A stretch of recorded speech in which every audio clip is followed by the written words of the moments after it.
Xin Chào.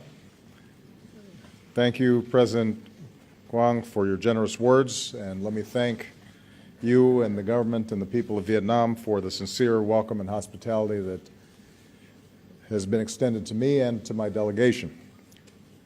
Over the past century, our two nations have known cooperation and then conflict, painful separation, and a long reconciliation.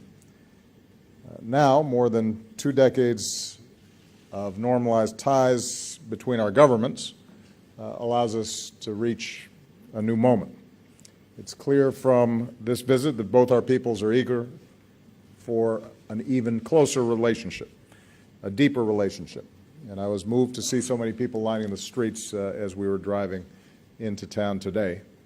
I bring greetings and friendship of the American people, including some outstanding members of Congress who are joining me on this visit, and so many Vietnamese Americans whose families bind us together and remind us of the values that we share.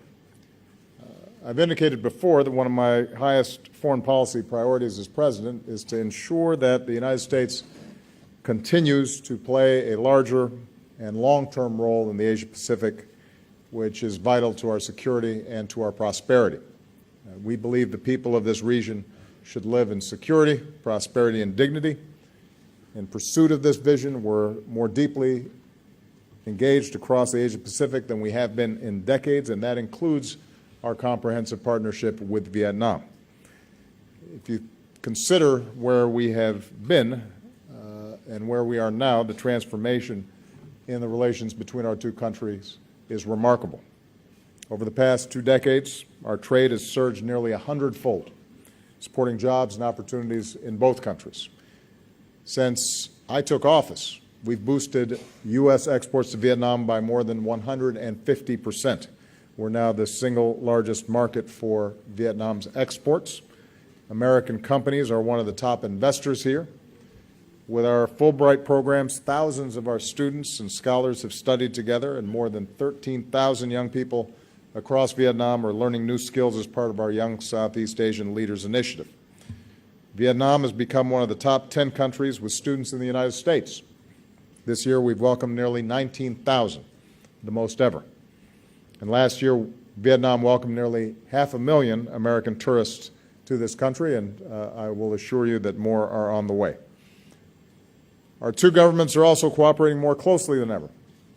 As part of our engagement with ASEAN and the East Asia Summit, we're working together to advance regional security and stability. Vietnam has welcomed American Navy ships to your ports. Our militaries are conducting more exchanges and partnering on maritime security. Together, we're pursuing the Trans-Pacific Partnership, not only to support trade, but to draw our nations closer together and reinforce regional cooperation. We're doing more to meet global challenges, from preventing nuclear terrorism to promoting global health security so that outbreaks of disease don't become epidemics. And with this visit, the United States and Vietnam have agreed to a significant upgrade in our cooperation across the board. We're taking new steps to give our young people the education and skills that they need to succeed. And I'm very pleased that for the first time, the Peace Corps will come to Vietnam. Our Peace Corps volunteers will focus on teaching English, and the friendship that our people forge will bring us closer together for decades to come. University and others will help Vietnamese universities boost training in science, technology, engineering, and math. Harvard Medical School, Johnson & Johnson, GE, and others will join with Vietnam universities to improve medical education. And now that the government of Vietnam has granted the necessary license, we can say that Fulbright University Vietnam, this country's first nonprofit independent university, can move forward and open its doors and welcome its first class this fall. We're increasing trade. With Vietnam's announcement on multiple entry visas, it will be easier for Americans to come here and do business and travel. President Quang and I just attended a signing ceremony that many of you saw, where American and Vietnamese companies are moving ahead with a new commercial deals worth more than $16 billion. Boeing will sell 100 aircraft to Vietjet. Pratt & Whitney will sell advanced engines. GE Wind will partner with the Vietnamese government to develop more wind power. Deals like these are a win for both of our countries, helping to fuel Vietnam's economic growth and supporting tens of thousands of American jobs. We agreed to work to ratify and implement the Trans-Pacific Partnership as soon as possible because it will support vital economic reforms here, further integrate Vietnam into the global economy, and reduce tariffs on American exports to Vietnam. And we discussed the high standards that Vietnam has committed to meet under TPP on labor, the environment, and intellectual property. And I conveyed that the United States is prepared to offer technical assistance to Vietnam as it works to fully implement these standards so that TPP delivers the benefits that our peoples expect. With regard to security, the United States will continue to do our part to address the painful legacy of war. On behalf of the American people, including our veterans, I want to thank the government and the people of Vietnam for the many years of cooperation to account for Americans missing in action. Solemn efforts that will continue together.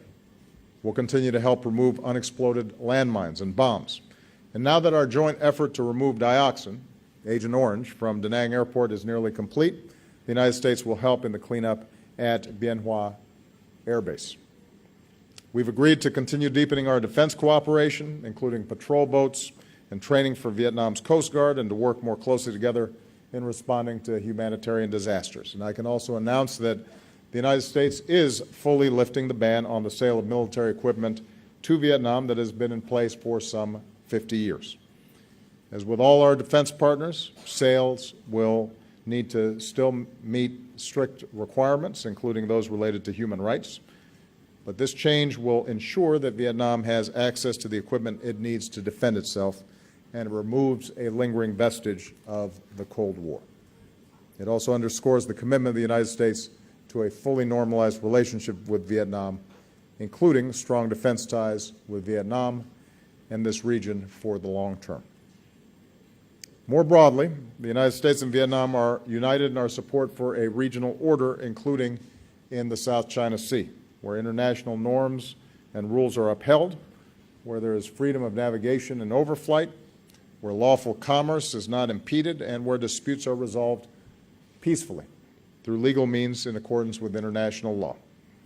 I want to repeat that the United States will continue to fly, sail, and operate wherever international law allows, and we will support the right of all countries to do the same. Now, even as we make important progress in the ways that I've just described, there continue to be areas where our two governments disagree, including on democracy and human rights. And I made it clear that the United States does not seek to impose our form of government on Vietnam or any nation. We respect Vietnam's sovereignty and independence. At the same time, we will continue to speak out on behalf of human rights that we believe are universal, including freedom of speech, freedom of the press, freedom of religion, and freedom of assembly. And that includes the right of citizens through civil society to organize and help improve their communities and their country. We believe, and I believe, that nations are stronger and more prosperous when these universal rights are upheld. And when our two countries continue to discuss these issues as part of our human rights dialogue in a spirit of constructive and cooperative effort. And finally, the United States and Vietnam are expanding our cooperation in ways that benefit the world. Under our growing climate change partnership, we'll support Vietnam as it works to meet its commitments under the Paris Agreement. Because our two countries and others have committed to joining the agreement this year, we're within striking distance of it entering into force before anybody expected. In the meantime, we'll help communities in vulnerable regions like the Mekong Delta adapt to a changing climate and assist Vietnam's transition to a low-carbon economy. And that includes the low-carbon energy that will come from our cooperation on civil nuclear power. And as Vietnam prepares to deepen its commitment to UN peacekeeping, the United States is proud to support Vietnam's new peacekeeping training center. So again, President Quang, thank you for your hospitality. Thank you for our work together. I'm looking forward to the opportunity to visit with the Vietnamese people. Maybe I will enjoy some café soda. I believe that the relationship between the Vietnamese people and the United States can be one of the most important in this critical part of the world. And I believe that the upgrade in our ties that we've achieved today will deliver greater security, prosperity, and dignity for both of our peoples for many decades to come. Xin cảm ơn.